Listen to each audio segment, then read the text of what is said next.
Hello, ladies and gentlemen, and welcome to episode 164 of the GenGaming podcast. I'm your host, as always. I am Tyler, and joining me, we have Justin. What's up, bro? Hello. Yes. Everything is up. Yes. Everything's wonderful. It's good. So far, yes. So far. And then also joining us, we have Gables, a.k.a. the Jack of Hearts. Hey, I'm here. Let's get this show on the road. Yes, so those of you who don't remember or may not listen to last week's episode, go back and listen to that one. It's very important. We are doing the top 30 games of all time for us individually. This is part 2 last week on episode 163. It's been a week for you guys. It's been like 20 minutes for us. We did our 30 through 21. This week we're going to do 20 through 11. So yeah, we'll just jump right into it because we have a ways to go. I'll start off like we did last time with number 20. It is 2003's Tales of Symphonia. Wow. Yeah. Okay. So, talk about it. Justin probably already knew this was going to be on my list. This is a goddamn good JRPG. This is the first one I actually played that was not turn-based. It was like kind of like Rogue Galaxy was. Yeah, it was an action one where it was like you and 2 other teammates, and it was actually like a kind of almost like I played like a hack and slash kind of way.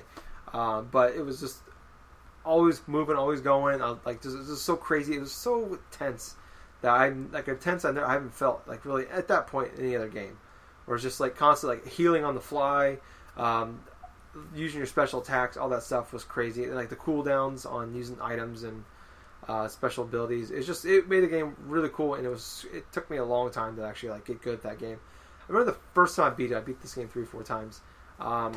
It took me almost 8. It took me, I think, about 80 hours, and that's not what I didn't even do a lot of side stuff. Like, holy shit, dude! Yeah, this game was super long. I remember actually at one point I got like halfway through the game, and I couldn't remember what I did. I didn't like something I did.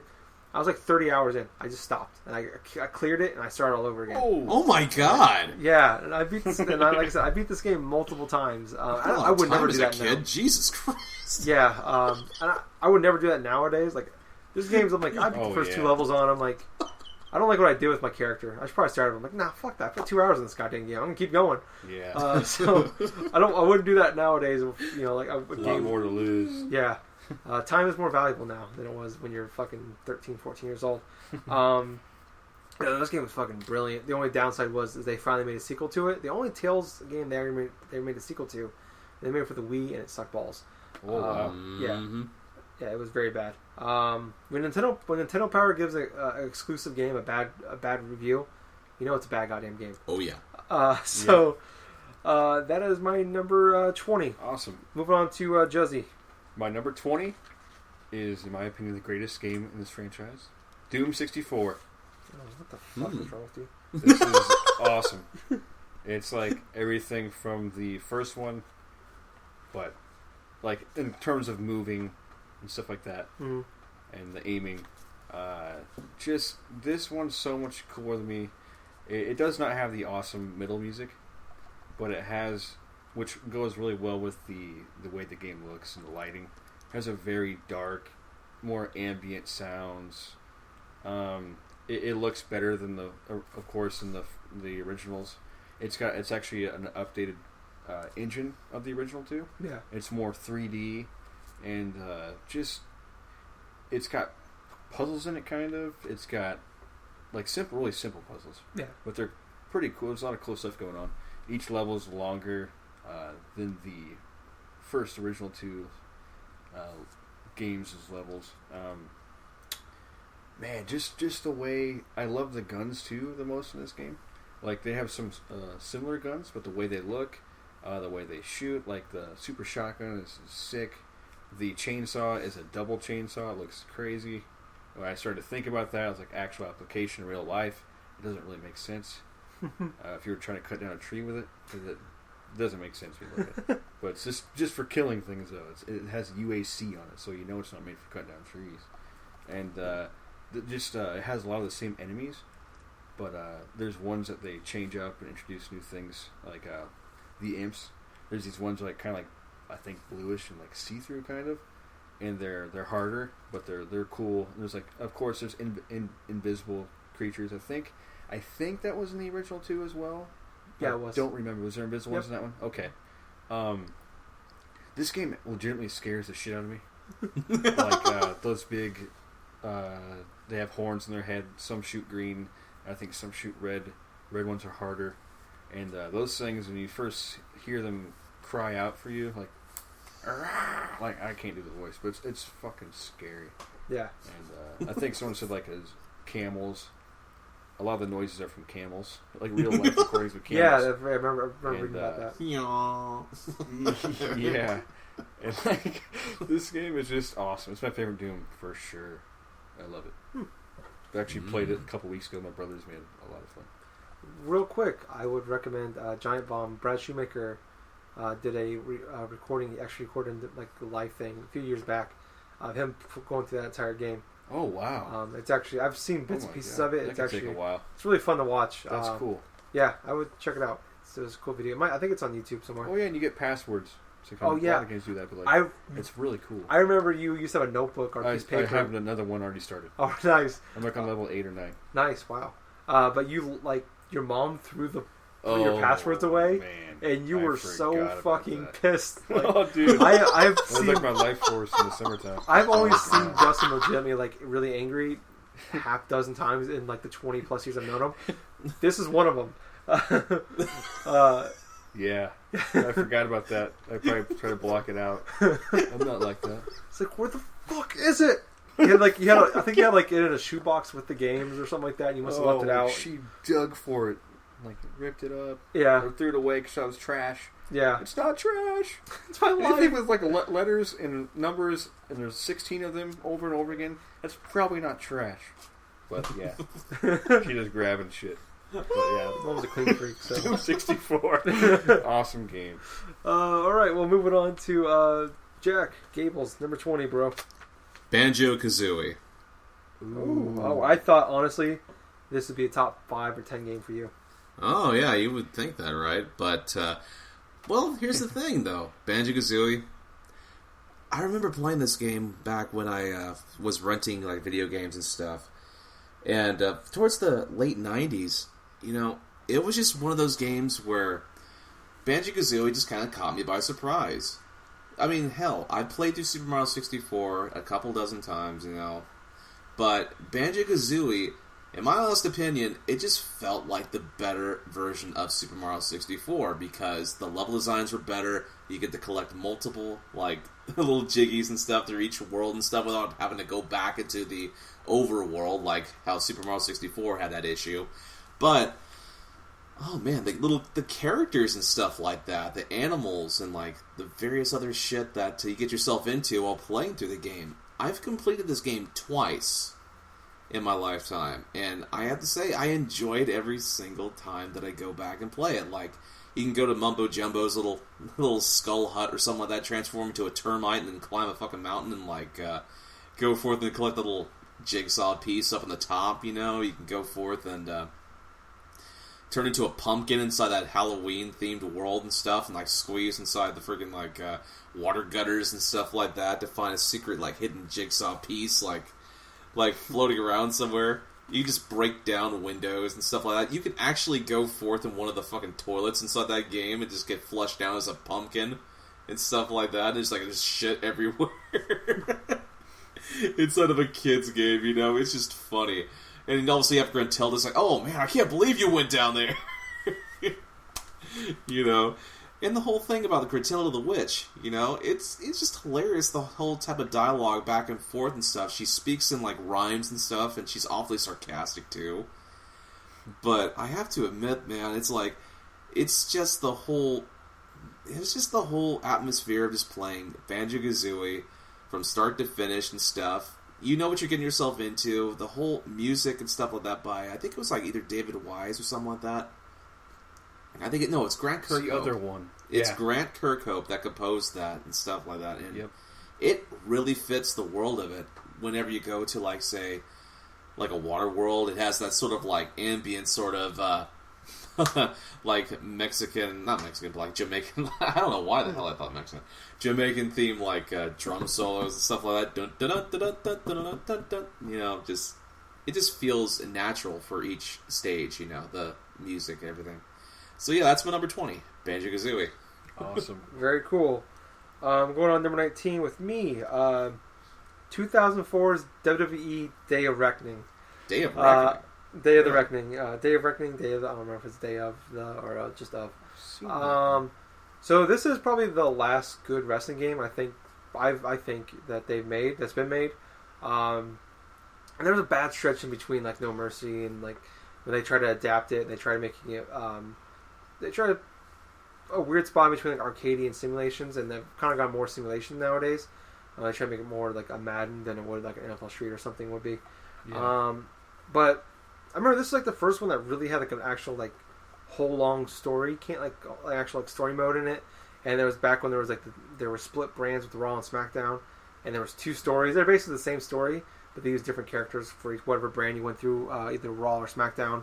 But I just remember I probably beat this game more than any other game I've ever beat, like any other game ever. Wow. I could probably, I would say easily a dozen times. Nice. I played through this game, just going back and forth between Raw and SmackDown. And there was a sequel, and it was more the same, and it was still really good. But I put, kind of like with Doom, I put with Doom 1 and 2. This one, it's the first one. And the second one was great. It was updated roster, all that. But, no, this was awesome. It was just fun. Like you were talking about No Mercy, it was a very basic game. Yeah. But what I loved most about it was just that story mode to it, and also the creation mode was really cool in that game too. Creating your own entrance and shit like that. I remember doing Undertaker's theme, and I rode the bike down to the ring and everything. Rode around the ring. That was really cool to do. Yeah, fucking awesome wrestling game. I wish we got more like it. Don't see that happening, but that is my number 19. So awesome. My number 19 is Legend of Zelda: A Link to the Past. Oh, there you go. The way this game starts off, Tyler had this on the last list, and the way this game starts off, I love it. Like you get like I think it's your uncle gives you a sword. Yep. He's dying like down in the under. You see him in the sewers. Yep. And it's like to me it's the first cinematic Zelda game. It's got like raining. It's got little types of cutscenes. Is really cool. It kind of paved the way structurally for basically every major 3D Zelda game until now, like up to now. Yeah, like the way temples are, and it's all connected to a story. Like you can pretty much only go one way. Like it's at least in terms of beating temples. Like it's always been open. Besides that, pretty much. For the most part, anyways. But I just love this game. Like you said, like how much it changes the Dark World. And I believe that happened in the original Zelda too. I believe after you beat it, there's a whole another 8 dungeons to do. I believe it's the same dungeons, but they're just harder. Oh, is that all this? They're just harder. Okay. Yeah. I didn't know if it's like a Dark World thing. It's kind of like the Master's Quest or something. But yeah, just love this game. I think is it not the first one that has a Master Sword as well on the pedestal? Yeah, it's the first one. I think in Lost Woods. Zelda 2 might have had it. Oh, really? I could be wrong. Yeah, you might be right. I haven't beat that game yet, so maybe you're right. Yeah, I love this game. Link to the Past. I think the first time I played it was, I don't know why I want to say this, but I think it was at your house, Tyler. Could have been. You said you didn't have it or something. I had it, but I was just at that point I was too young to actually grasp what I was doing. I remember like getting the Master Sword and all that shit, but I never really got deep into that until I played on the Game Boy Advance. Cool. Yeah. But yeah, number 19, Legend of Zelda: A Link to the Past. Very cool. All right, Gables. Final Fantasy IV Advance. Nice. Very cool. well, this is my first RPG, more or less. So, Final Fantasy IV, in a nutshell, for people who are uninformed, was known as Final Fantasy II for the Super Nintendo, but the version that I'm going for here is the one that was released in the Game Boy Advance, way back around 2004 or 2005. And I love a lot about Final Fantasy IV, but the most notable is the in-depth story between, like, the conflicts and stuff like that, where you are Cecil, you're going forth and you have to try to, like, save the entire, like, kingdom and stuff of, like, Baron plus other, like, pretty much the world and stuff from Golbez and all the other type of, like, enemies and stuff that you meet throughout the games and stuff like that. I'm going to be starting to sound like a broken record when I say, like, the music is absolutely fantastic and stuff like that. I mean, hell. Hey, it's important, man. Nobuo Uematsu, that dude makes some excellent soundtracks and stuff. But for Final Fantasy IV, it is cranked up to a specific level, a different level than, say, how you would listen to someone like Grant Kirkhope or even like David Wise or someone when they do their own type of elements and stuff. It's more like an epicness sort of scale raises up when Uematsu just goes forth and composes something. But for Final Fantasy IV, the story is great. The gameplay, the turn-based RPG stuff, hey, it was pretty much innovative in its time. The active time battle system, or something like that, as it's called, where you have to wait for a meter in order for to fill up in order for you to attack or use a spell or this and that. Man. Oh man, there's been some times when I tried playing that game and stuff, during boss battles especially, where it just sometimes it's going to be so excruciating. Come on, move already. I'm almost an inch before death. And getting off that move to defeat the boss, it's just exhilarating when you go forth, you play, and you beat a hard boss, like a fucking, like, a demon wall where you had to throw weapons at, in order to beat it, or you have to go through and you have to beat this big old squid monster and stuff, and you have to use, like, electric attacks against it, or else it's going to completely obliterate your party, or even, like, oh man, I'm not too sure whether if you guys have played this or not, but I jumped out after Final Fantasy II. I have never played a Final Fantasy game. Well, hell, but good. But, yeah, good, because I may spoil things, but I'm not too sure if you guys will care or not. You're right. But there's a certain spot in Final Fantasy II and like Final Fantasy IV and stuff like that where you're going to the moon and stuff like that. You're beating all these monsters that are on the fucking moon and stuff like that. And you meet up with the sage. She's called Fusoya or something like that.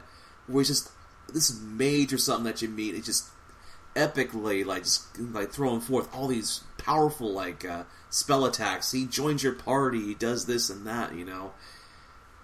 It is easily one of my favorite role-playing games, and it's also one of the hardest for me to go back to because, hell, it just takes a certain type of mindset in order for me to go back and play an RPG that's that long. And I've done it twice. The Game Boy Advance version and the harder version that's on the DS, which is supposed to be scoped after the initial Japanese release. And oh my god, I have nightmares about that game. But, yeah, that's my number 19 now we're at here. Cool. Final Fantasy IV Advance. Awesome. Very cool. So number 18, like Justin with Dead Space 2, this was my hardest one to place. There was moments where I was it was just barely made on my list. There's moments where it was in my top 10. It was just this one, it's just so many different emotions with this game. It's obviously a great game. Number 18 for me is 2008's Braid. Braid, wow. Maybe in kind of like what you said with music, probably some of the best music and different music that I've ever heard with I think it's a violin. Very through a lot fiddly and yeah. It's definitely it was just definitely great music in this game, and probably the most interesting gameplay mechanic I've ever experienced with the whole time messing with time, going back in time, reverse. And then manipulating the world around it, some enemies or some items or enemies or whatever don't follow the same rules of time as you, and just figuring out some of the hardest puzzles. I think probably the hardest puzzle game I've ever played. Very impressive. Yeah, for sure. But just the whole story when you get deep into it, it's about a guy his life is falling apart. It's about he lost his princess due to a mistake he made, and it's literally him putting the puzzle pieces of his life back together, and that's the game, finding puzzle pieces in each world and putting the puzzle together. Mm-hmm. And then like this whole thing is about him getting back his princess, and there's a lot of stories. What does the princess mean? Does it mean like they talk about the atomic bombs? They talk about like actual literal like love of his life kind of thing. And then getting to the last level, and you're playing it, and it's like it starts off with like there's this knight, and like she escapes from the night, and you're on the bottom part of it, and she's on the top, and you're like she's pulling the switches and helping you get to her, and like helping you along the path, like opening up doors and getting danger out of the way. And I want to find out that you played the game, you played that little backwards, and you're actually this whole time she was taken to talk about in the game like this monster, she was taken away by a monster. To find out you're the monster, and when you play the game, when you play the level back, but this time forward, the right way, it's actually her creating these doors and putting you in harm's way, trying to get away from you. And at the end, she jumps into what is a knight in shining armor, her knight in shining armor, and escaping away. Just fucking a mind fuck of perspective. Yes. Which someone like this, what they could see things as is different than what it really is. Like, very fucking cool, dude. Actually, now that you're saying that, like, you remind me of a lot of awesome things about that game. Yeah, I kind of hope this gets like brought up to just put on the fucking the store be everywhere. Yeah, I would love. I mean, I know it's probably readily available. It's probably backwards compatible with the Xbox, and I probably could play it again. I think it is actually. Maybe. And I own it on the 360, but I just love it if they remade it for the new consoles. You only I'd pay $15 for this game again. Brilliant game. Yeah, fucking fantastic. Brilliant. But that is my number 18. Awesome. My number 18 is Starfox for the Super Nintendo. That's cool. It's the first flying game like this I think I ever played. I'm pretty sure. It has a very arcade feel to it. I think it uses the... Is it FX? Yeah, FX chip. It's like kind of renders the screen like a 3D plane, and not like an airplane, but like a plane. If I already know that. It's just, this game is my favorite Star Fox game. I love the simplicity of the bosses, and I actually love the shapes. It's all geometric. The simple shapes like cooked together, and like it's super easy to tell where you need to shoot the boss. It's like usually flashing lights. Yeah, it's like, hey, shoot here, dummy. Yeah, and it's really fun. And this game, I think, uses everything you can do with the R-wing, I believe it's called. In a great way. Like you can like fly sideways. You can get power-ups. They actually feel very meaningful. Like you get a double laser, and I think they even change color. Like they're like really powerful, and you can get, I can't remember what it's called, but you go like almost invisible. That's really cool. And it's like you kind of see like the outline animation of it, like the frame of the R-wing when you're flying around, and like all the little, I don't know, I think it's supposed to be like General Pepper, or no, Pepper's the rabbit. General somebody. He's wearing like sunglasses, like shades on, looks like a bloodhound. Yeah, and, it's like, General Pepper. He's always talking, and his voice in that game is one of the most nostalgic things I can think of. Like little things like "good luck" and like stuff like that, and like wings. Good job. He does like wing damage, and just all these little things that can. Oh, and the sound effects when you hit stuff. Man, it feels like you're about to fucking explode. It feels like something horrible just happened to the ship. Yeah. And like your little, like one of your wings will get shorter on one side, and like it'll make this crazy freaking screeching, like someone just shook a robot noise. Like it sounds cool. Like I've never heard a noise like that. And I love the end boss. He's pretty wicked and fun. I love this game. Very cool. Very cool. All right, Mr. Gables, your number 18. Metal Gear Solid 3, Snake Eater. Okay. This is my favorite Metal Gear Solid game of the entire series. And the reason why is because the epic boss battles inside of it. Now, come to mind and stuff like that the game is known for stealth action, this and that. It's not known for, like hand-to-hand combat, pretty much. But the thing about Metal Gear Solid 3, I remember so vividly back when I first rented the game for the PS2. I had this in Resident Evil 4, and I spent until 6 a.m. I started at midnight, spent 6 a.m. playing Metal Gear Solid 3 on my PS2. And I enjoyed every single minute of it. Going forth, getting camouflaged, facing off against, like, the pain and the fear and stuff like that. You know, those boss battles were fun. But then going through the entirety, the rest of the game and stuff, like battling off against, like, the sorrow, and then, like, even, like, the end. The end is one of my favorite boss battles because it's you against an old guy, an old sniper guy, and the only way you can try to find this guy in order to take him out is by either noticing the reflection off of his bald head or by using a little sound device and stuff to hear his rustling or some of him traveling through the forest. Because that's some detail right there. Or you can, if you weren't connected to the internet on the PS2 or Xbox, you can move the built-in calendar on the system, move it up 1 week, and he would die of old age. Yeah, he would. I heard about that. That's so cool. Or actually, you can kill him in the beginning of the game too. He's in a wheelchair. There's an actual boss bar during a cutscene. Or something? No. This is after a cutscene. Right after a cutscene. They leave the end, 3 seconds, sleeping inside of his wheelchair, right? But he acts sort of like a photosynthesis sort of like person, where he's only awake for a specific number of times a day. It's kind of crazy as shit, right? That is. But you can actually kill him when he's asleep in his wheelchair and stuff like that. Obviously, I didn't do it because I wanted to enjoy that boss battle against him. And holy shit, it is one of my favorite boss battles, obviously. But the whole end things where you're facing off against the boss and all the tenseness and the moments and doing all this shit. You know, you've gone through so much shit, you've been interrogated, you've lost an eye, you've done this and that, man. It was fucking fantastic when I did go off and beat Colonel Volgin and stuff like that. And just, oh man.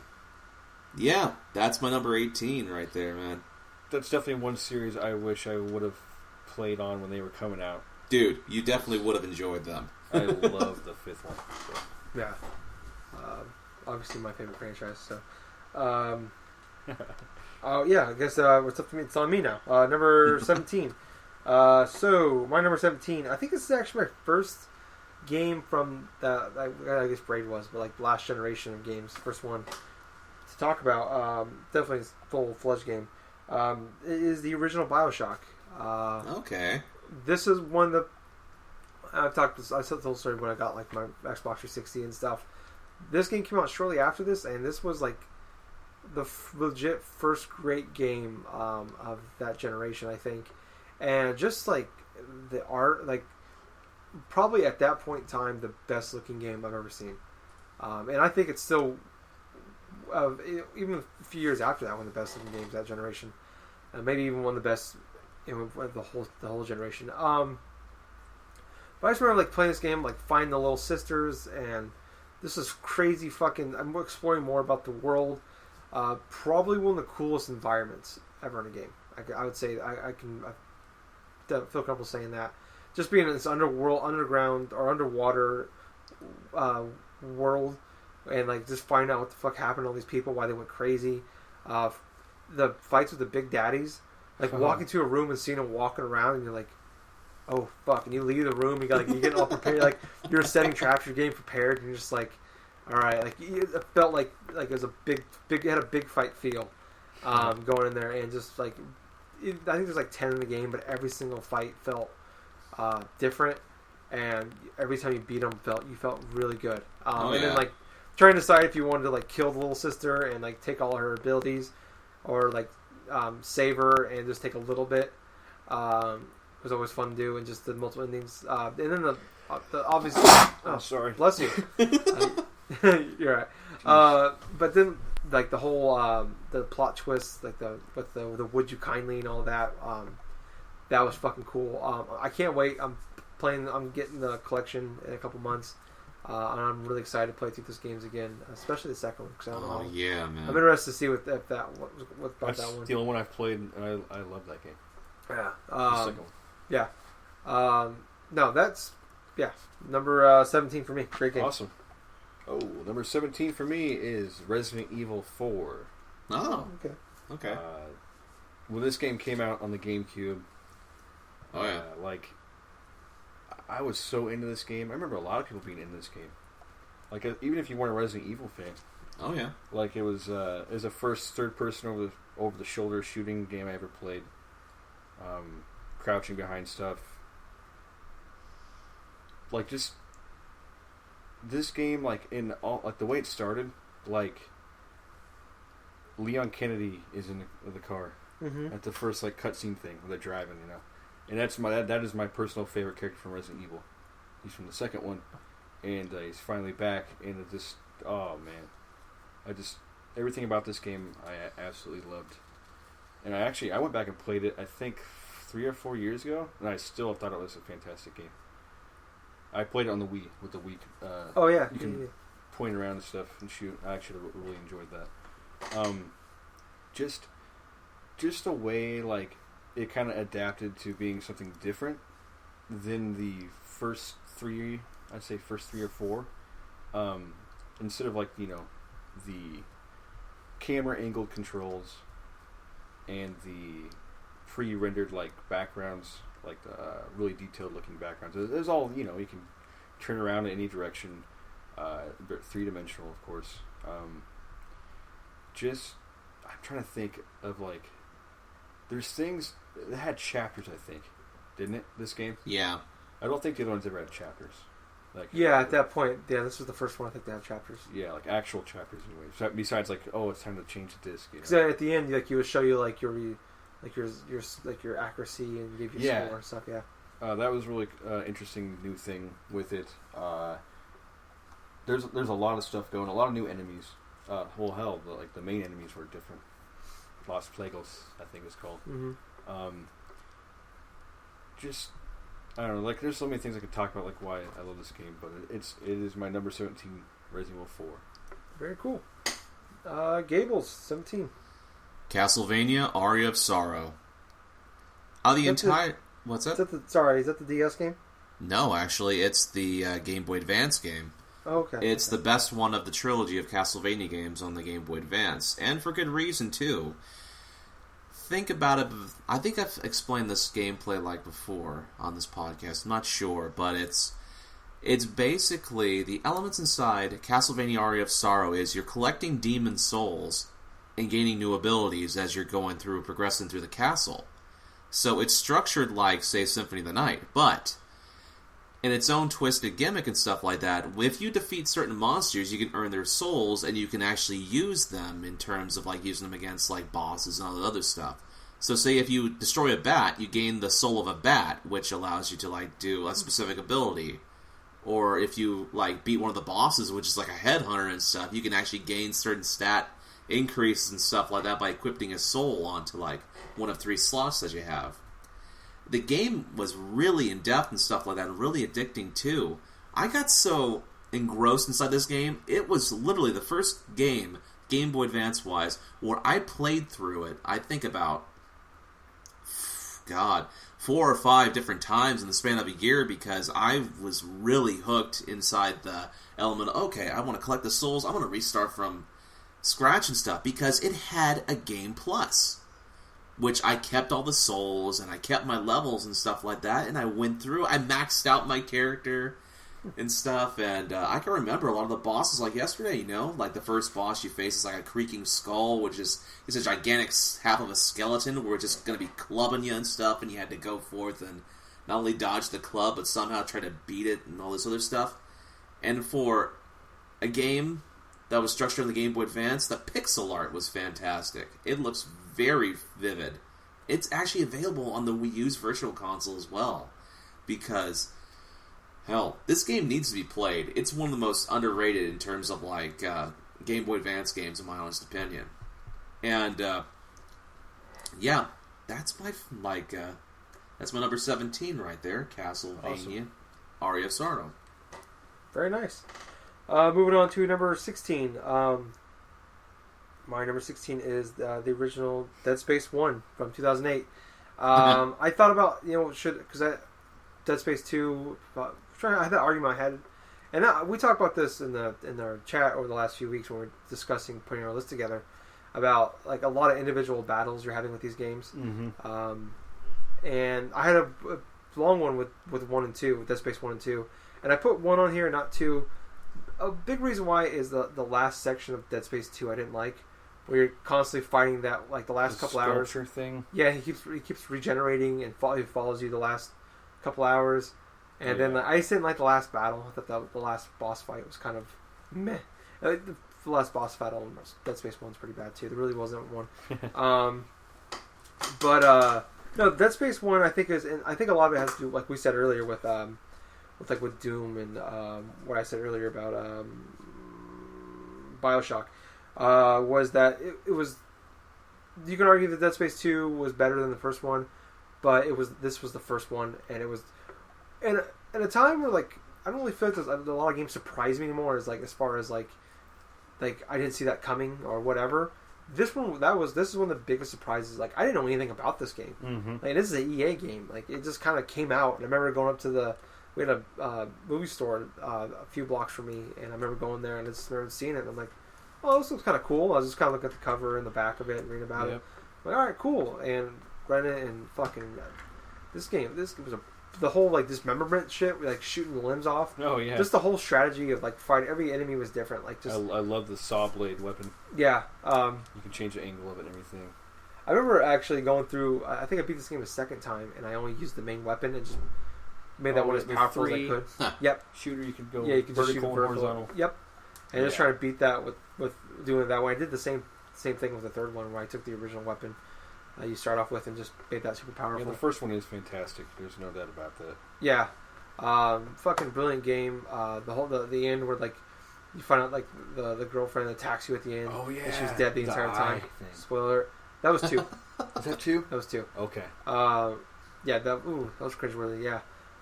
No, this great game. Definitely. It's a shame that they fucked up the third one. And I never played the third one. Yeah, it was okay game, but it's not what you want from a Dead Space. It doesn't sound good enough to me. Yeah, I mean as far as the game goes, but it's not. They went very much Resident Evil with it, and they try to make it more of an action game than a. You mean late Resident Evil? Yeah, yeah. Like I mean what's turning into. It was like a real like. If the Resident Evil 4, 5, and 6 or Resident Evil 5 and 6 were as good as Dead Space 3, I'd actually still like the Resident Evil series. Oh wow! As far as the game goes, because that's. Dead Space 3 is not saying much. Dead Space 3 is a good game. It's just it's just not a Dead Space game. Maybe someday I'll play it. That's the biggest complaint with it. I would definitely love it if they did a collection for this. I'd play through those again. Yeah, in a heartbeat. Oh, but that is my number 16. My number 16 is Donkey Kong Country 2. Oh, there you go. David Wise is in the house making music. One of the best things, like you already mentioned, about this game, at least for me, is the music, the ambient noises. It gameplay wise, it outpaces the first one. Yes. Not extremely, but it does it well enough. Like when you play it, this feels much better. Yeah, it does. Like I don't even want to say much better. It feels better though. Like I've actually played both last couple days, quite a bit actually. And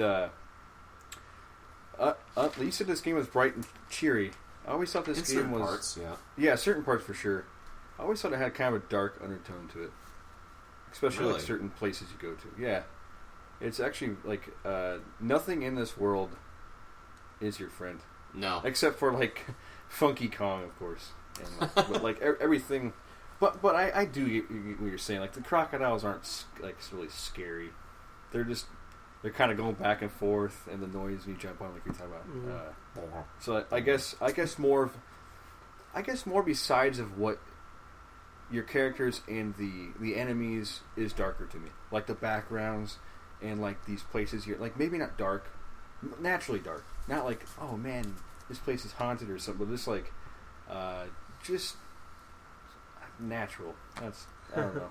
Okay. Naturally dark, naturally bright. I guess. So I guess. Well, especially going like that Halloween themed world, right? You know. Yes, I do not remember that right now at the moment. The ghosts and stuff. That one stage you had to like transverse, like hold on to those like ghosts and stuff that act as ropes, and you got to go through that stage and stuff. I do not remember that. Holy crap! Dang. Yeah. I feel like I'm missing something I want to say about this game. Oh, the rhino's awesome. Yes. I thought he was in the first one, but he's not. Oh, I thought Rambi was, but maybe he is. I know for sure you get the bird thing. The ostrich. Squawks. Oh yeah. Espresso, the ostrich. That's what it was. There's a lot of extra things in the second one too that are kind of nice. A lot of tokens, a lot of weird, like lots of collectibles compared to the first one. Yeah. Like there's Kong letters in the first one, but like there's so much extra things in it. Donkey Kong Country 2. Fucking still fantastic to me. Well, very cool. Gables, 16. Castlevania Rondo of Blood. Well, you know what? I played through Castlevania Rondo of Blood when it first released on the PSP. Through Dracula X Chronicles and stuff. When I locked that, I played Rondo of Blood, and I have to admit, having played through the game recently again this year and stuff, it still holds me. I mean, the game is so much filled with action. You can go through, decide like which path you want to go through. So there's alternative paths for you to go replay. If you want to go and save every maiden and stuff like that, including like the main character's girlfriend Annette or whatsoever, you can do that. Each boss battle feels unique in the way where it's like, okay, you're going to be facing off against a werewolf. He's going to be flipping and flopping everywhere and stuff inside of a blue fucking blur. Good luck trying to kill him. Or let's say you want to go like beat the first boss, which is like a wyvern or something like that, where it's just swooping down, just using earthquakes and all this other crap instead of trying to kill you. Or even when you get to the final boss with Dracula, and he's like, he has two forms. You gotta use your whip and stuff like that to take out the fireballs and stuff, and he's in this full demonic form or some of the second things. Just those type of epic action moments inside this game, which, you know what, I feel is better than Super Castlevania 4 in that aspect and stuff. It's really memorable for me because the soundtrack's all blaring. It's all like heavy metal-esque and stuff, where the opening theme and all the other first stage you go through is like this and that. The whole boss theme, whenever you're going to face a boss, just so like, it almost fills you with dread. It's like, oh man, what am I going to face this time? Oh shit, I'm going to be facing off against a priest. Those type of moments and stuff. But yeah, that's number 16 for me, Castlevania Rondo of Blood. Very cool. We're moving on to number 15 with me. This is a repeat, I think. Yeah, Gables had it earlier from last episode.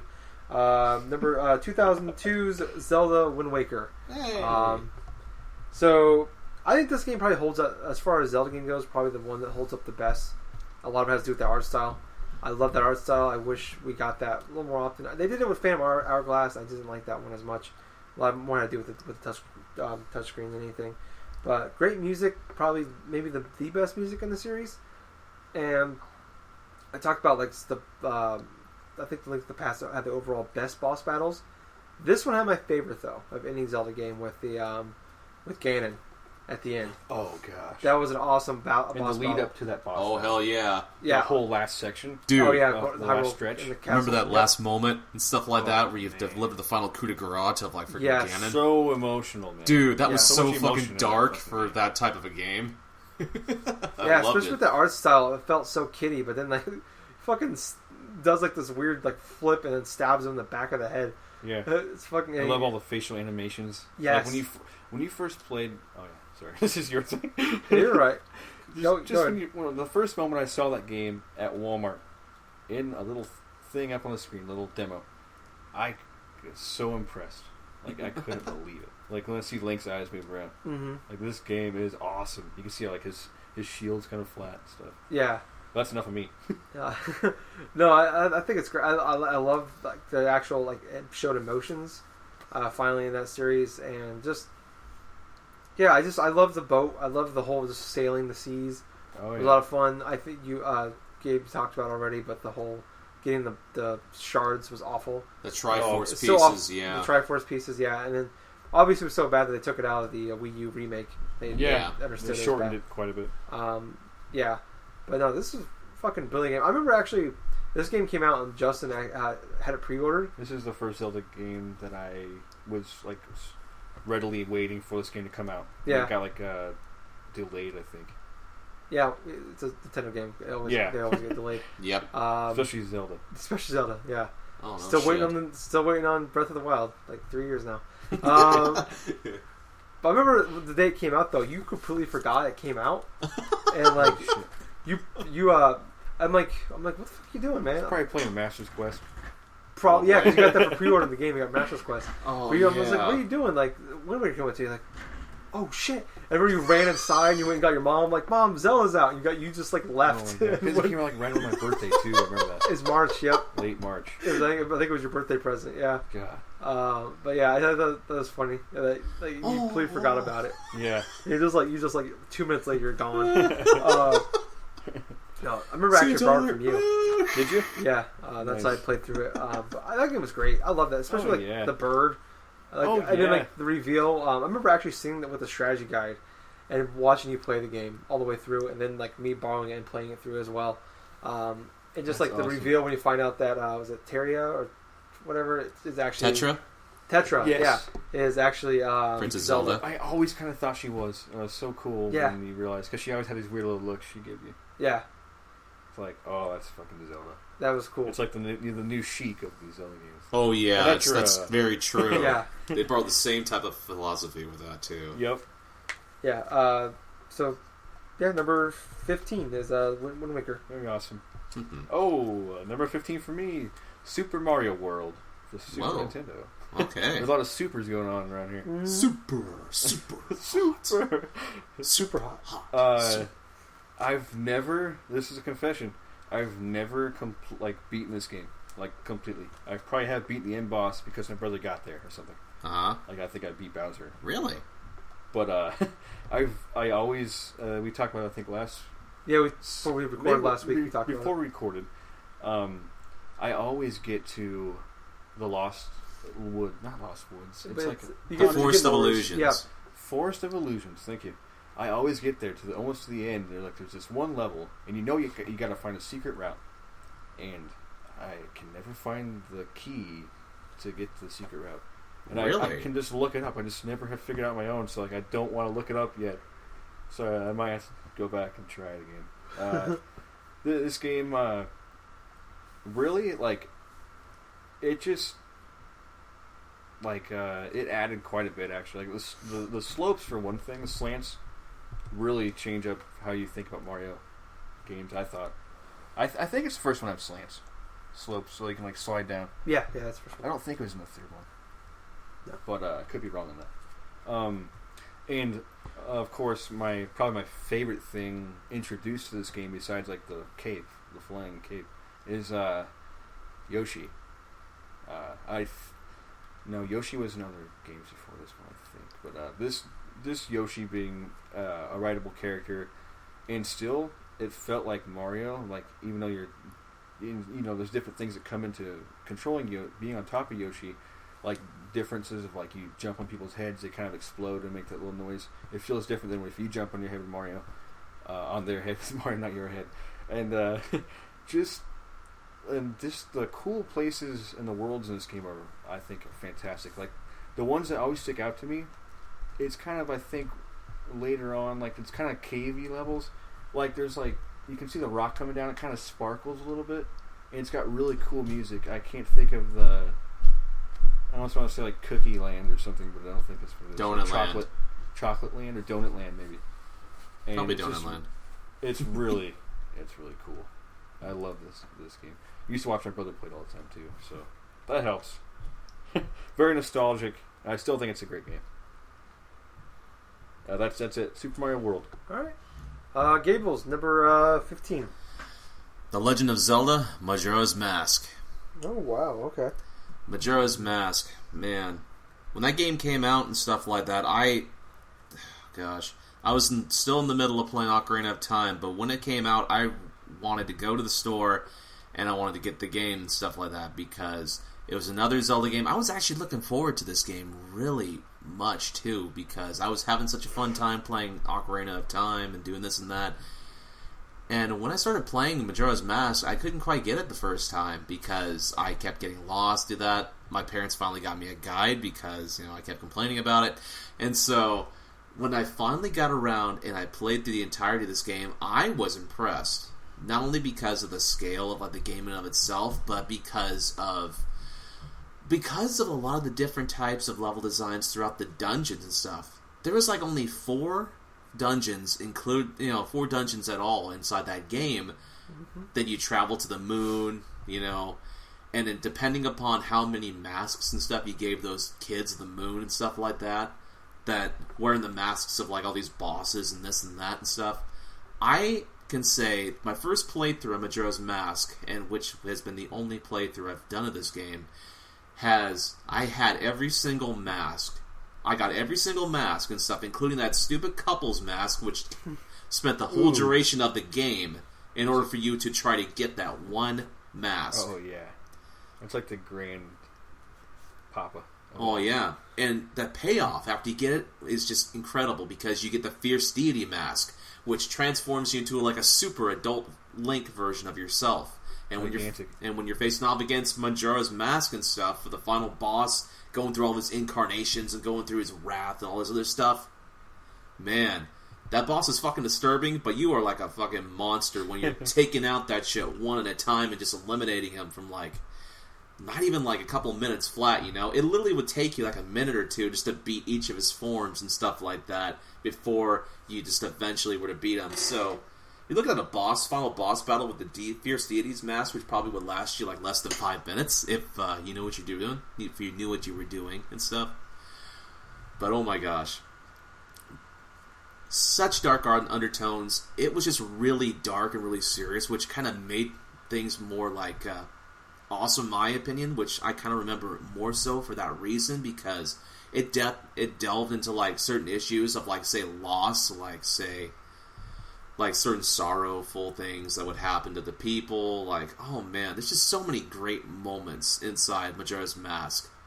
And so many awesome bosses too, like Adalwa. Like, Gaunt is sort of like a pain in the ass though. Then you have the Gyrorg, that stupid electric fish or something like that, going through that whole fucking like temple inside of a fucking like, what was it? A giant turtle or something like that? No, a giant turtle transformed you there. Man, now I'm even getting confused. But oh man, and then that boss against twin mold and stuff like that. Those 2 giant fucking serpents that you could only use the giant mask on, because it would allow Link to grow so tall in order to friggin' battle those things. But holy shit, the number 15 game on my list is The Legend of Zelda: Majora's Mask. Seriously, track down the game on the 3DS. That's the ideal version. Buy that. Play it. I prefer the 64 one. Oh, I understand, because the 64 one's a little bit more like it's the original one, but there's little improvements to the 3DS one. I felt definitely, especially definitely for your first time, I would recommend that as well. But I played through the N64 version because that was just how I rolled back then. All right, very cool, man. Jumping into number 14, mine is actually another repeat off of this list. It is 2004's Metal Gear Solid 3. Yay! And I agree with you on a lot of different levels, along the same levels that you do. I think overall this is probably as in the series goes, and the series of great boss fights. Yep. This probably has the best overall. Like we talked about the fight with the end. Oh my god! I legitimately spent 3 or 4 days fighting him. Like not full days, but like over. Like I played the shit out of this game. Like, oh my gosh! Yeah. Like he was so hard. He was fucking just trying to it was so hard trying to find him because it was over different different there's a big area that you would not literally find him unless you accidentally saw a gleam of his fucking bald head from out in the distance or something like that. I did that once. I actually killed him from afar doing that shit. Yeah, and just trying to find him, and if he saw you or you missed, and you had to go. It was a sniper fight too. Yep. And if you missed, and you had to fucking find him all over again. Yep. The fight with is it the Hive with the bee guy? Yep. He was called awesome. The Pain. The Pain, yes. The Sorrow was a weird fucking... Not even a boss fight. It was all the enemies that you killed throughout the variation of the game coming through and try to haunt you. Yep. Oh. That was really cool. You're walking down a river and the Sorrow's out in the distance and all these these enemy soldiers just trying to go at you and stuff and trying to do this shit, It was weird. we talked about the fight with the Vulcan, and actually, you can actually kill Revolver Ocelot up there, and it goes into a time paradox. Yeah, you get it'll actually end the game because it breaks the time paradox. Yep. The last boss fight was beautiful with the music. The whole game was great, man. It was a different way too because it was still a stealth game first, but it was really kind of like it was open world really for that time, anyways. Just how big the environments you're in. It was completely different. Well, the other ones were linear and you could still go back and stuff, but it was pretty much straightforward. And this one kind of the same, but I get much bigger environments. The whole now you gotta feed them. You can get sick. You can use different camo and blend in better places. Cool. Actually beat up the bosses just using the tranquilizer gun. Yep. With one thing you can do. A great game. And just being big boss and completely the whole series up to that point. The first 4 games at that point were the big boss was the bad guy, the whole franchise. And then this one, you're actually the good guy. You find out Big Boss is actually a good guy. He's the main protagonist really of the whole series. You can argue, and just turn the whole story on its head. Yep. But yeah, that is my cool. my number 14, MGS3. Awesome. My number 14 is Super Smash Bros. Melee. There you go. GameCube. This is my favorite Super Smash Bros. Game that has come out in the allotted time frame for this list. Definitely top 3 in the allotted time frame. Yes. Let's see. What was I going to say? Oh, dude. White Link. You got to play as White Link. It's just... I was always a big dark young Link. Oh, yeah. Yep. There's so many cool little things in this game. It's like, you got Mortal Kombat, Street Fighter, stuff like that. This game's so much different. It's more simple at first. It is more simple to actually play, but it's got so much crazy depth into it. Once you start messing around and realize that you'll learn new things all the time, especially when you the first few months playing this game. You'll get cocky with stuff too. At least I did. I always enjoyed just whooping someone's ass and this usually acting like I'm jumping off a cliff. What's he doing? He's gonna kill himself. Then I do a little double jump and I fall again like I'm gonna die. Nope. I shoot the hook shot at the wall and just hang there for a little while because if you hang too long you'll fall. I'll hang there right to the last second and come back up just to play with people's minds. It's the first game where I was kind of evil, kind of disgusting. Come on over and play this game so I can kill you. Yeah. Yeah, let me invite you to my van. But let's play some Smash Bros. Melee. It's a running joke that this game, I literally one time, this is another angry thing that you probably saw of me, and I was so stupid when I look back. I punched my brother in the jaw. I kept whooping his ass. And he made fun of me. It's so stupid now. He made fun of me. I didn't say anything. I just punched him right in the jaw. And he was so shocked. He's just had his mouth open. He's looking at me what? And I don't know what came over me. I just, bam. Quick side story. I remember I got Super Smash Brothers way later than you guys did. But did you? You were helping me because you had to play the game for so many hours to unlock all the characters. You guys were helping me do that, awesome thing. And we spent 2 hours playing the game, and we did a really long game, one game. And we went to it. Maybe it was 30, 40 minutes. Yeah. And we did a 20 stock fight or something. Yeah. You, me, Alex, somebody else was there. It was 4 players. Oh yeah. Stock's the way to go. You lost, and before the game could save, you turned the GameCube off because you're so pissed. Are you serious? Yeah. We were playing in Alex's basement. We were using my memory. I remember we brought my memory card over and we were playing it. You got so mad. Oh my god! I think you reset it. I'm this is the true colors. I'm what the fuck, man? He's don't worry about it. It's bullshit. I'm it's not even your game. It's for me. I did not even know that's disgusting. Yeah. These are things I wish I have tried to forget about, but now they're here. Unfortunately. Yeah. So that was a quick side story. Wow. No, it's fine. Douchebag alert. No. No. Super Smash Bros. Melee is yes. I love this game. Number 14. Very cool. It's where the douchiness came out. Yes. All right, moving on to number 14, Gabe. Just one moment. God, I hate people walking up above me. Anyway, number 14 game, Super Mario World. Oh, the first game that I've legitimately beat when I was a kid, and it still remains one of my favorite Mario games to this day.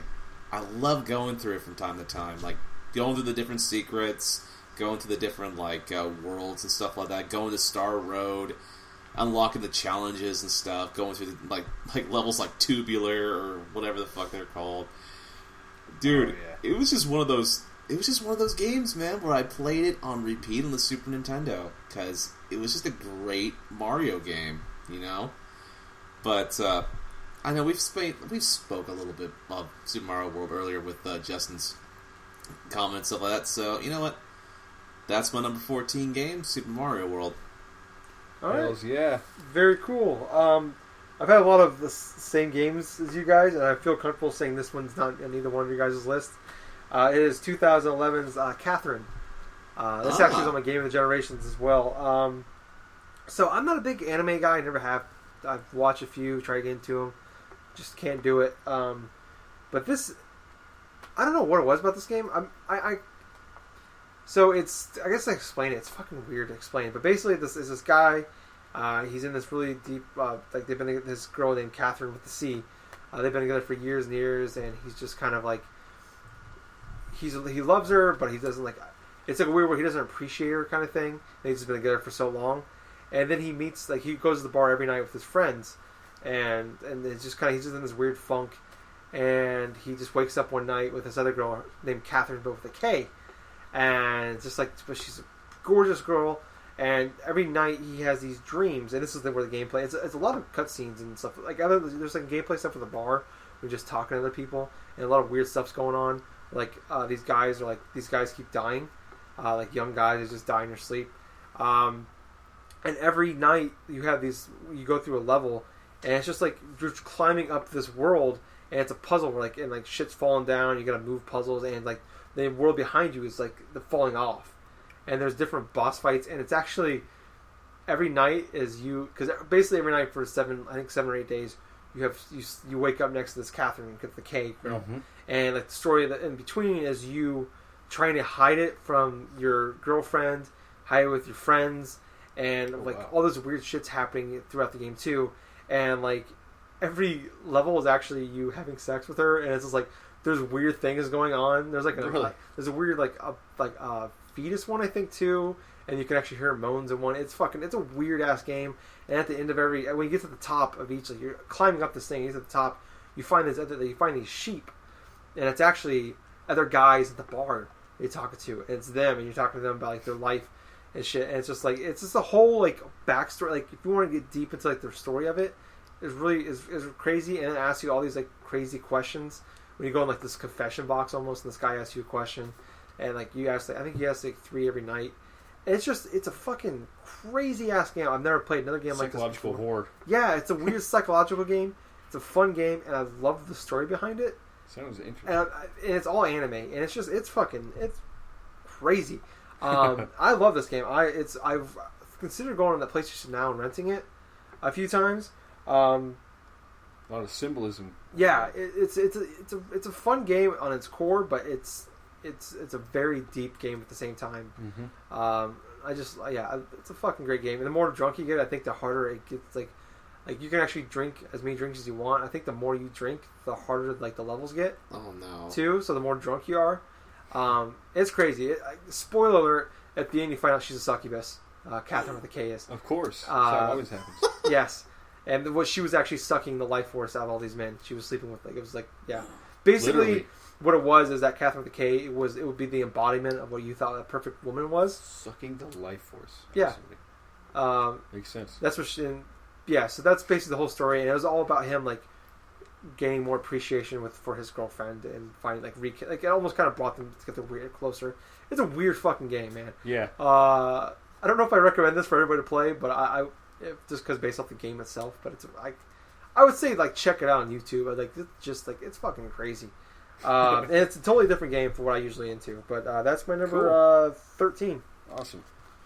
My number 13 is 007 GoldenEye. Okay. For the Nintendo 64. This game is the first-person shooter game that I really got deep into. I remember when it first came out, we rented it, and it was just, we couldn't believe how it looked.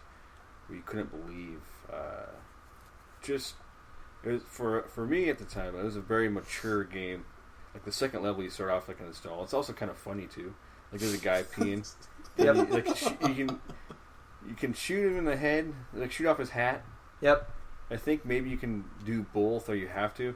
I always thought maybe you could shoot him in the head though without shooting off his hat, but I think you got to shoot the hat off then shoot him in the head.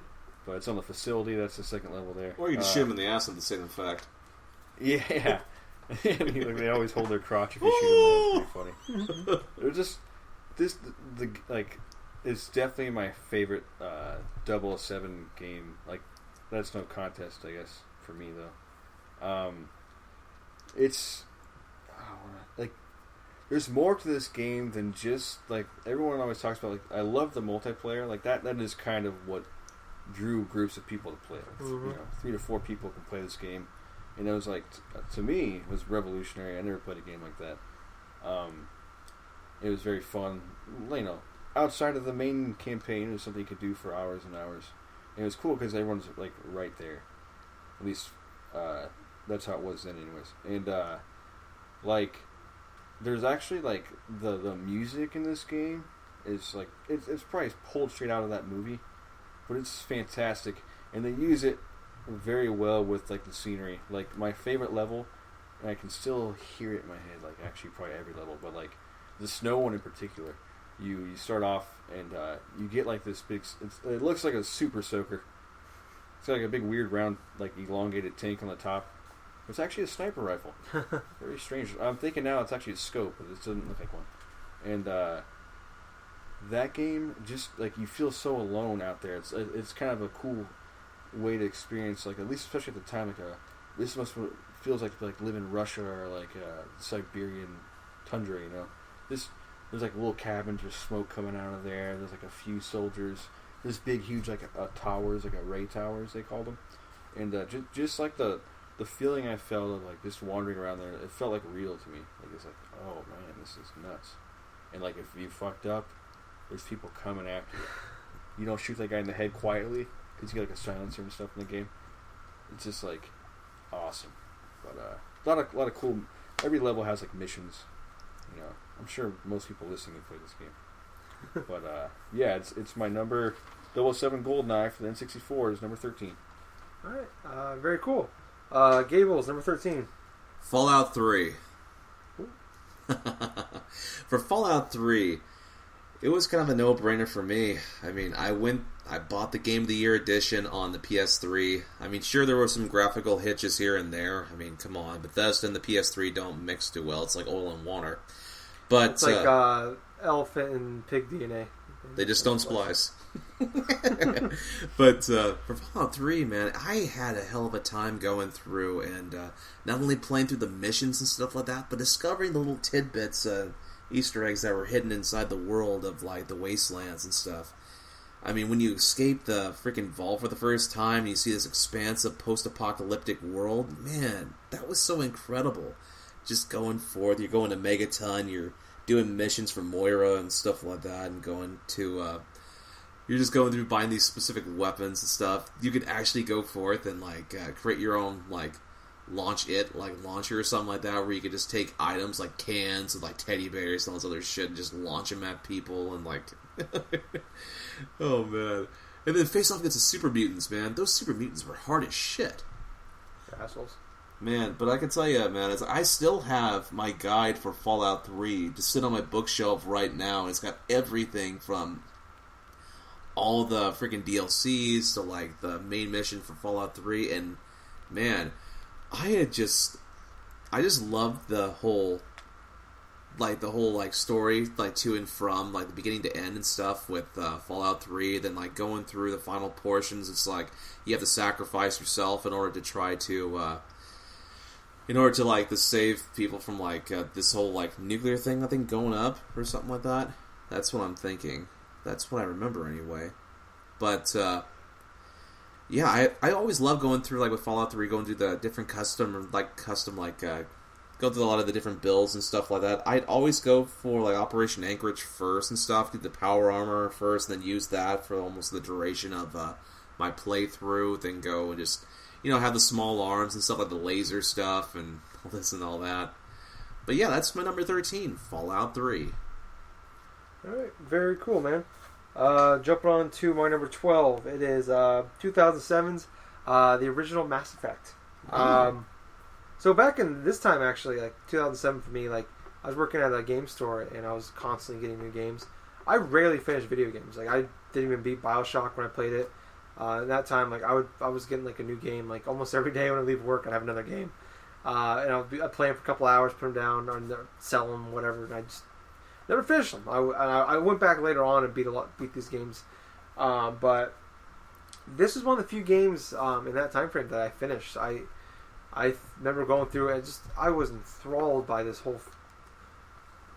whole galaxy they made. But this environment, this universe that they built, with all these different alien creatures. And I talked about earlier with Rogue Galaxy. I love that environment with being in space, and just like some of the real science that they actually went. And I remember what the Sci-Fi Channel did, like a Mass Effect, like a 30-minute documentary about it, and they talked about how they use some of like the real. They try to follow real science.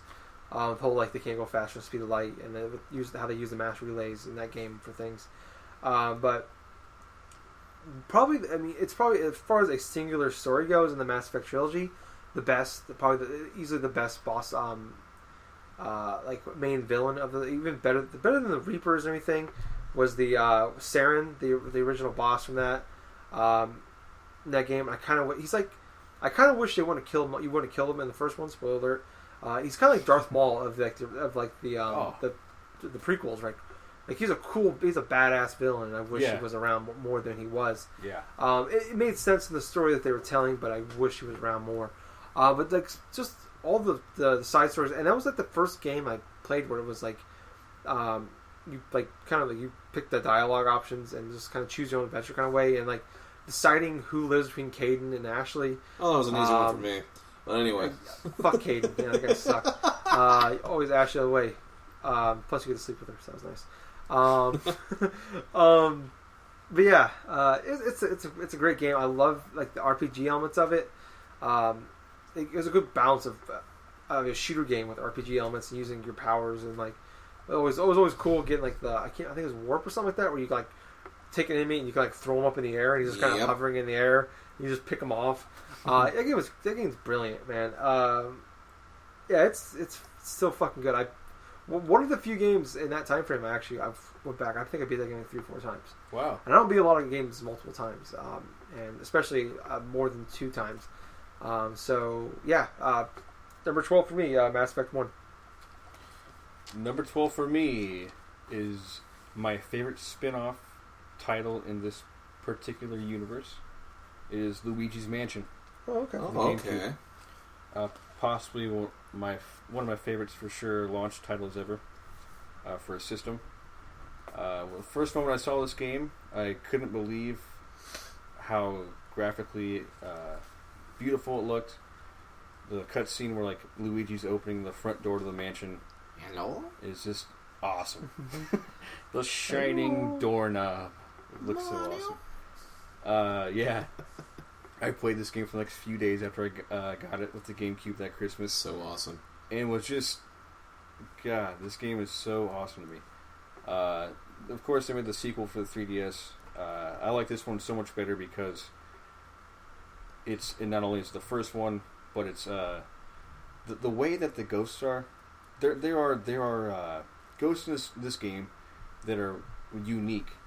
Like they have kind of a story behind them a little bit. Like not even they don't tell you, but you can tell by the way it shows you. You know what's like where these ghosts came from, and they're not like anything really deep. They're just kind of fun little creepy like things. Like this guy loved to hang out in the kitchen. He's like stereotypically gigantic, and like he haunts the table full of food. Yeah. And, like, you got this little creepy baby thing. Yep. The bosses are really cool, like the big ghost bosses. And there was none of that in the third one, or the 3DS one. Like, it was really cool, but I guess when I talk about that game, talk about this one. There's actually some really cool stuff. Like, the way there's like this room, I think, towards the end that really kind of blew my mind when I opened it up and went in there. It's like, spoiler, it's like, I think you're walking out, like, on this path, and then you kind of go to the right, and then, like, you're in outer space. Like, inside this mansion, the whole universe exists. Mm-hmm. Like, it's crazy. I think that's what it was like. And it's cool because you're actually trying, in this game, sort of, you're trying to, I think you get this mansion passed down to you. Like, someone passed away, and it's your mansion now. And you find out, though, like, as you're wandering around this haunted mansion, the detail of, like Luigi is just fantastic. He's shaking, and you see, like, his breath coming out, and you can see him in mirrors and stuff. Like, it looked really awesome, that stuff, too. Oh, and the mechanic, I think it's one of the best uses, in my opinion, of the GameCube controller. It used every button very well, I thought, and it felt really good to use a vacuum. Like, it's so cool when you can suck up pieces of carpet and chandeliers you can make move around, and money falls out of them. Oh, going back to what I was saying, I kind of went off a little tangent there. You're trying to find Mario. Mm-hmm. You're trying to save Mario in this game. So it's a really cool little spin on there. Yeah. In Luigi, it's like the first game where you really get to, I think it's the first game where Luigi's actually a character. He ever since then, he's kind of had this character, like, he's kind of scared, he's kind of, I don't know, unsure of things. And I think it's really cool. I love Luigi. Yeah, before that, he was just player 2. Yeah, he was just player 2. Yeah. Like, he pretty much was the same thing as Mario, just looked different. Other than that shitty math game they made. Oh, yeah. Luigi's Mansion, one of my favorite games, for sure. Very cool, man. Number 12. Number 12 for Gables. Super Smash Bros. Melee. Wow. Oh man, I had so much fun playing this when I first got my GameCube.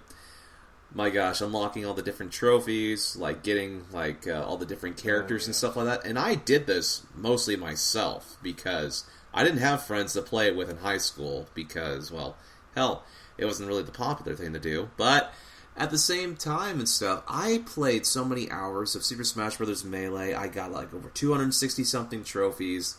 I actually went forth and I rented the original Pikmin in order for me to get that Captain Olimar trophy. Nice. But, oh my gosh, there's just so many fun moments I had with Melee. I would go forth and I'd use characters like Captain Falcon, like Falco, Pikachu, Ness, and stuff like that. And I know with Falco, I played as Falco so much in Melee and stuff that a couple of years ago when I was doing my live stream and stuff for Extra Life, and I was streaming Super Smash Bros. Melee, I actually beat like Giga Bowser, Mewtwo, and like I beat Giga Bowser, Mewtwo, and Ganondorf in like under 3 minutes. I think it was. Nice. I think it was like 2 minutes and something. Now I think about it, 2:30 is what I believe I was at. I did it super fucking fast, and I was like, holy shit. I literally stood like about a half an hour, and so that's one of my greatest achievements inside that game was like going through and beating those guys in that quick of a fashion and stuff like that with Falco, one of my most favorite characters to use inside that game. But cool. It's always interesting to see who's favorite character. Well, that's the thing. He was so useful and stuff because he was more balanced than Fox, and also he was a little bit more balanced because he wasn't as quick as Fox, but at the same time, he was much more hard hitting and stuff like that. So, for Super Smash Bros. Melee, I love the stages, I love the adventure and the story mode and the classic mode. I went through all of them with every single character that I unlocked. But oh man, I got so addicted to it, and I still can play this game like anytime today and stuff like that from my original copy of my original GameCube and stuff, and I'd still have a hell of a fun time because it's fun. It's so pure, the gameplay. So that's my number 12, Super Smash Bros. Melee. Oh yeah, very cool. So for me, my number 11 is 1999's Pokemon Gold and Silver. Oh. I forgot to mention this. For like the Pokemon games, because we know some that some of us are going to have those on our list. We're just going to go the whole generation. It's just one game, so Pokemon Gold and Silver. And then also, I think, Platinum. So for me, I was so big into the Pokemon games back then. I put hundreds of hours into these. I love the whole new generation. And one of the coolest things to me, probably ever in like my gaming career, I guess, is after you beat the first 8 gyms and you think you beat the game, and then you find out the original 8 gyms and the Elite Four, and you fight Red at the end. Yep. Is like that. Like, holy shit! How do you fit all of this into one game? And Iwata had a lot to do with that. Actually. Yep. It was Satoru Iwata. Thank you for that. But that was fucking holy shit. Like, the only thing that sucked about it was they kept them like when you went back and fought the other 8 gym leaders, was that they kept them at the same level they were at in the first game. Oh, really? So they were like super easy, but it was so cool, like catching all the old Pokemon. And then at the end, you fight Red, essentially the character you were in the original Pokemon games.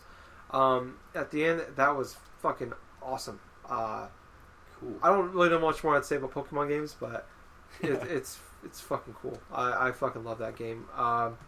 Yeah, that's my number 11. Awesome. My number 11 is Super Mario Galaxy 2 for the Wii. Oh wow. Ooh.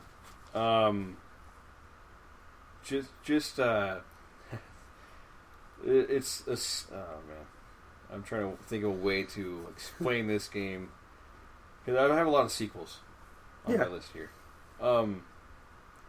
It expanded from the first one like insanely. Like, it just went all out. Like, it has more levels, more things to collect. That's, yeah, just in that aspect, it's a really, really great sequel. But what really is so special to me about Super Mario Galaxy games is the music, the idea of being able to walk around. This is something I never saw in a game. I haven't really seen it done since in anywhere near as good as a way. I can't think good of a way, anyways. Like, each little thing that you're on, usually like you walk on pretty much flat areas in games. This thing, you can walk around a whole little planet. Some are huge, some are tiny, and they each have their own gravity. And like, the first time I remember, like, I'm on like a little round planetoid, I'm gonna call it. I did like a long jump, just to see, like, just to fuck around with the physics. I was impressed with just that aspect. Like, you'll literally like orbit around for a moment, because that's what it would be like actually in real life. But in the way, like, I couldn't believe when I played this game. It was a Wii game. First of all, this game still looks stunning. I think it's not even HD. No, it looked incredible. Like, the water, everything. I think it was the first Mario game.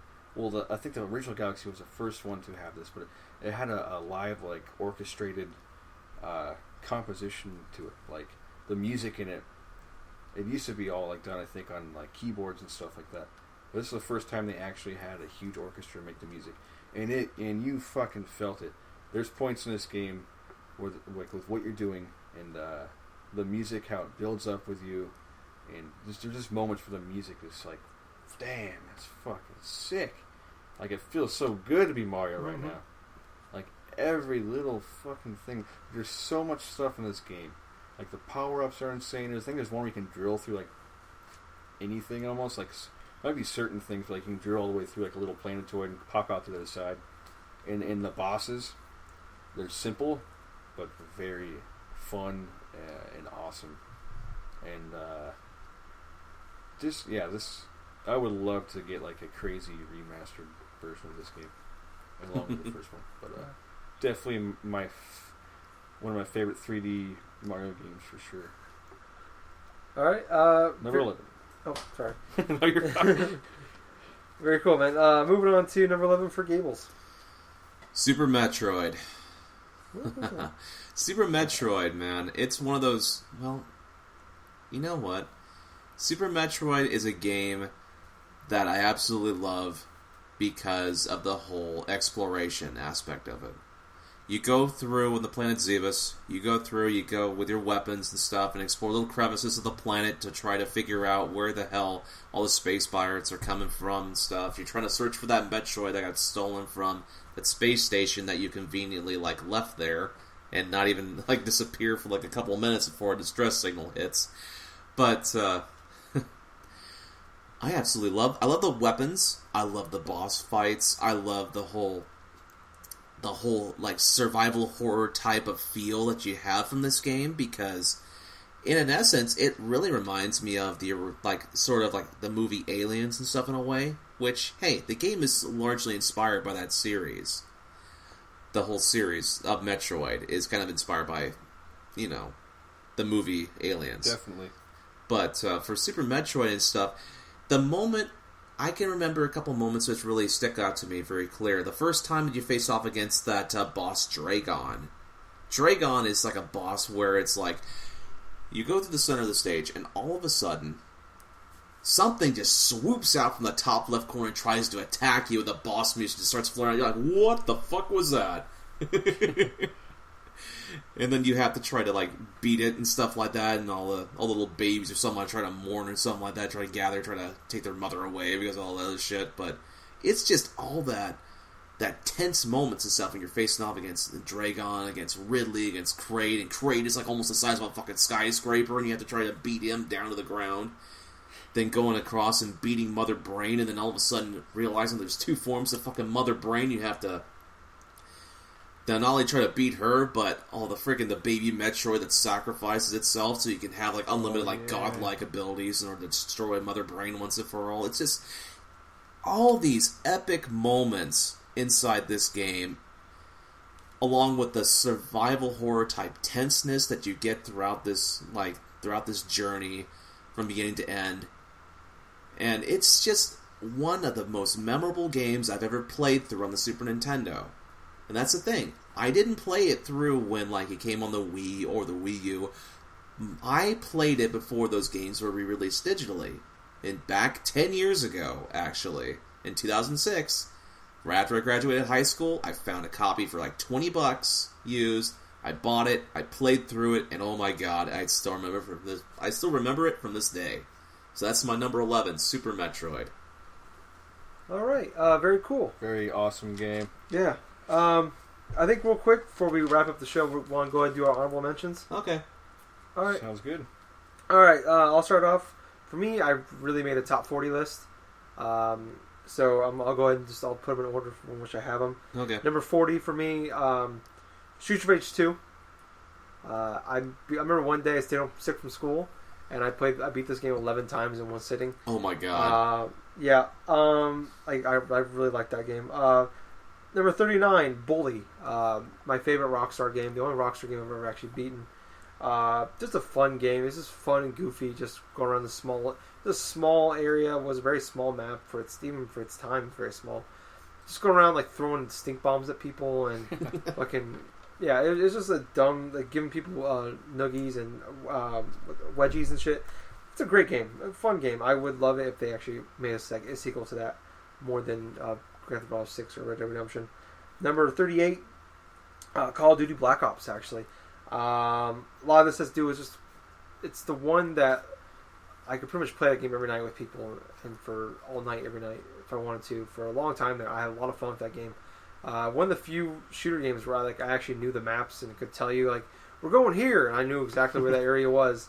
And I think it's definitely, and it's not just because playing with friends. I think it is. And I think a lot of people feel the same way. They're probably the best Call of Duty. Number 37, Crash Bandicoot Warped. The only real Crash Bandicoot I played in that time. I played the ones for 360. Didn't really care for those. But just the music of this game. Which one's Warped? Warp is the third one. It's yeah, PlayStation. Okay. I like the first couple. I don't know if I played Warped. I'm pretty sure I didn't. Yeah. But some of the levels, when you're riding the tiger and shit, that stuff's just awesome. Oh, that's Warped? Yeah. Oh yeah. I think in the other ones, you're facing, you're running towards the camera, and I think in this one it's behind you. Okay. It's very different from the rest. But it's a great game. Number 36, Mario Party 4. I fucking love this game. I remember getting this game when I first got my GameCube. I remember Justin, your brother, and I playing the whole 60-turn one and doing all that shit. That game was fucking... You're ready for more. Yeah, that game was intense. Probably they haven't made a good Mario Party since, in my opinion. Number 35, kind of talked about this a little bit earlier. Tony Hawk's Underground. I really liked it. I like it when these kind of games, they put a story mode into it and it's actually good and well made, as you can tell by my list. But yeah, I fucking love this game. I love the whole story. You get your douchebag best friend. You do this awesome trick, and he takes credit for it, and he becomes super famous. And at the end, you record yourself doing like the craziest trick ever, and that'd be like this. You had to collect like 42 items in one combo. It was fucking crazy hard, but it was awesome. 34, Gears of War 3. I like the first two Gears of War. I love Gears of War 3. To me, like, I thought they were like, the first two were good games, but like the third one's like everything just came together perfectly for that game. I fucking love that goddamn game. 33. This is, I believe, a Game Boy Color game, Pokemon trading card game. I actually play this every so often on my 3DS. I bought it again. I always loved playing the Pokemon game, trading card game. I just never really had anybody to play it with. I remember Justin and I would play it, but we never really followed the rules. No. But I love the whole deepness of the rules, and this is the closest I ever really got to playing it a lot, and just building your deck and getting better with it. 32, Dragon Age Origins. Fucking brilliant game. I'm not big into that whole fantasy thing. Like, there's a few caveats, like Dragon Age, Lord of the Rings, things like that. But this game sucked me, and I remember I bought all the DLC for this, and played the shit out of that. Too bad, unfortunately, the series has never been. It started off there, and it's not been that good since. 31. I had the first one on my list, BioShock Infinite. Brilliant game. Love the fucking the twist at the end. Love this whole game. Art style, everything. Beautiful game. Awesome. Justin? Mine are like not as well ordered probably as yours. Okay. Mine are a little scattered here. Number 40 is Mario Party 4 as well. It's just an awesome party game, like Tyler already mentioned. Love that game. Favorite Mario Party for sure. Number 9 is Wii Sports. I just think I love this game so much because I literally played this game with everybody that was around, especially when it first came out. Like, even my mom was playing this game, and like my aunt, and like I actually got it for Christmas in Kansas. Is when I got the Wii. I went over there for this really cool hangout. All my cousins, we were sneaking and drinking beer and like playing. It was just awesome. Number 8 is D, the PlayStation. Just that game always. I wish a game would do something like that. Go back to it, or like a reimagining of that game, or like re-release it somehow. Never really got to beat it or anything, but it left an impression on me for sure. Creepy. Number 37, Aladdin for the Super Nintendo. Just love this game. I used to play it all the time, collecting rubies, swinging around little poles on the side of little adobe houses and stuff, getting chased by the guys in the, you stole someone's bread and they're chasing after you. It's awesome. All magic carpet ride. Number 36 here, Call of Duty Black Ops. Oh, nice. Kind of the same reasons Tyler's talked about. This is the only Call of Duty I really played online for a long time with friends. It was more fun to, like Tyler said, I actually know these levels. My favorite level is the Summit.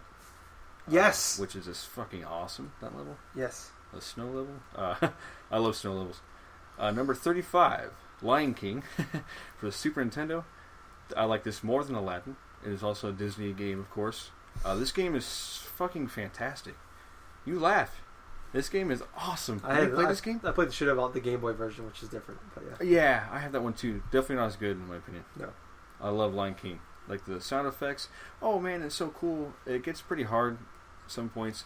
And like in the movie, you grow up and like you get big and stuff. It's fucking cool. Number 4, Legend of Zelda: Link's Awakening DX. I think I first beat this game 5 or 6 years ago, maybe before then. And I love this game. It's really cool. The ending, the twist is cool at the end. Got a nice twist. Number 33, The Legend of Zelda: Twilight Princess. I wasn't sure if I was going to have this on here, but I decided to throw it in there because I recently played through it again on the Wii U, And I'm talking about the one on the GameCube though, because I beat it on there. But it kind of made me remember, like, this game is actually, it's crazy. It's better than I thought it was from memory. Like, I actually really like this game, but there's something about it, like, that it almost doesn't stand out as much as because it follows the pacing of other Zelda games before it. So like, it's kind of hard for it to stick out. And I didn't have enough time with this one, but I think it's a fantastic game still. Number 32 is Pikmin. Never really played a game like this. Still haven't really played a game like this besides Pikmin games. Really interesting game. Never, like, it's timed, and all the crazy Pikmin characters do different things, and you can control them all. They're kind of like little ant slaves, but they like you. You pull them out of the ground. Number 31. This one I had so much trouble with keeping off of my top 10 is Earthbound. Because it was kind of... I just recently beat it, and I did not play the originally. I played on the Wii U when it came out, Virtual Console. But this game is that good to me that it could be way up on my top 10. Like, I love this game. Oh, it's crazy. Real quick, that's the Journey. I wanted to put that in my list. I took it out, and I'm not judging you for having Earthbound, but I took it out because I only played the PS4 version. I didn't play the PS3, and I don't know. I just didn't want to put. I wanted to play. I don't know. But I agree. Like, it was kind of difficult because I played it last year. Yeah. So, but yeah, very cool. Gables, honorable mentions. Well, let's see. I didn't number these, so I'm going to go ahead and just name off the games that I got here. So, Sonic the Hedgehog 2, which, hell, that's a fun-ass game. I love the levels, love this feel about it. I love Chemical Plant Zone, like the Casino Zone, like all these like random stuff. The final boss battle, that's really great. Let's see. Super Mario 64, obviously, because Super Mario 64 was one of the best games that launched on the N64, which, obviously. But, yeah, great game. I played that. I once played through that game like a marathon session and almost took about 5 hours in order to beat it. Let's see. Metal Gear Solid 4. Guns of the Patriots. My god, everything wrapped up in that entirety of that series in one game. That's just fucking nuts. That's all I have to say about that one. Tony Hawk's Pro Skater 2. I mean, I love Tony Hawk's Pro Skater 3 and 4, but in my opinion, the second one was the one I had the most fun with, because I loved playing as Spider-Man and Officer Dick and like all the other people that I got to play as. But I loved creating my own stages and doing this and that. The next game here, Burnout Paradise. It's one of those racing games where I fucking just love to go for it, like an arcade racing fashion, explore the whole open like road and stuff, and then just crash random vehicles and stuff when I'm doing the Burnout shit. It's just oddly satisfying for the game. Next game that I got here, Persona 4 Arena. Now, this game is a little bit interesting. It's because it takes characters from Persona 3 and Persona 4, those RPG games, and they put like an elaborate like story like inside this fighting game, which is really engaging and I thought was very well done in terms of like, say, an anime fighter sort of style. In essence, it kind of feels better than, say, the story in most fighting games at that time, and even still now. Like, say, Street Fighter 4 and 5, yeah, the story is better than Street Fighter 4 and 5, easily, in my opinion. Let's see. This one's going to be a bit of a surprise for you guys. Pokemon Diamond, Pearl, and Platinum. Wow. Now, that's the thing. Pokemon Diamond, Pearl, and Platinum, when I played those games, god damn. I mean, this is when I started getting into like competitive stuff with Pokemon games, and oh shit, man, I spent so much time watching YouTube videos, getting the most out of like training my creatures and stuff, and then I just got really hardcore back into Pokemon, which I didn't think I was going to after going through the third generation of the Pokemon games and stuff, then beating Emerald all the way back then. But they were still fun and enjoyable, and they're still surprisingly good to this day. The next game on my list is Elite Beat Agents. This is an old DS game, which is a rhythm-based type of game, but it has all these pop culture songs. Let's say, like from the Village People, like YMCA, and then like Destiny Child's I'm a Survivor, and all this other like random stuff. And you're supposed to save people, right, by going through and like being these secret agents and stuff that make people go through and like move to rhythm and stuff like that. This game series is a huge following in Japan, but it didn't quite take off here in the US. But the game is really fucking good. I mean, it's a really good rhythm game.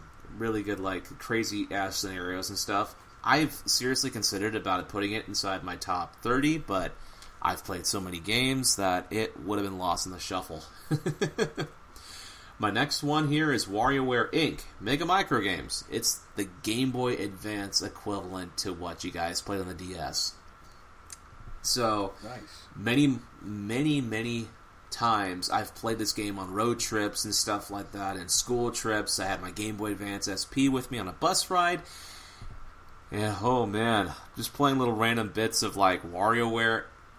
Oh man, it was just so fucking addictive. I spent months at a time playing this game off and on, and when I replayed it again, like on the 3DS, I still got hooked. It's still good, you know, all the little mini micro game stuff. And my last one from my honorable mentions is a game I've been playing off and on, and still trying to finish to this day, Earthbound. Oh, wow. I love Earthbound. I love playing it. I've never beaten it, but it's still one of those games that despite me never having beaten it officially, it's still hooking me in. I'm still looking, like, I'm still wanting to go forth and still play it, even after so long, you know? So that does it for my honorable mentions. Wow. Well, very, very cool. Thank you guys so much for listening. This is the end of part 2. We'll be back next week with part 3, and that'll be our top 10 list. If you want to hear more from us, we're on Facebook. We have a page and group. Check us out there at GenGaming Podcast. On Twitter, we're at GenGaming Pod. On YouTube, it is Generation Gaming. And on Twitch, it is GenGaming Podcast. So, like, subscribe, join us on there. Rate us on iTunes. Greatly appreciate it. And we will talk to you guys next week. I was Tyler. I was Justin. And I've been the Jack of Hearts. GG, everyone. Alan. Boys. We got a brand new collaboration here. Oh.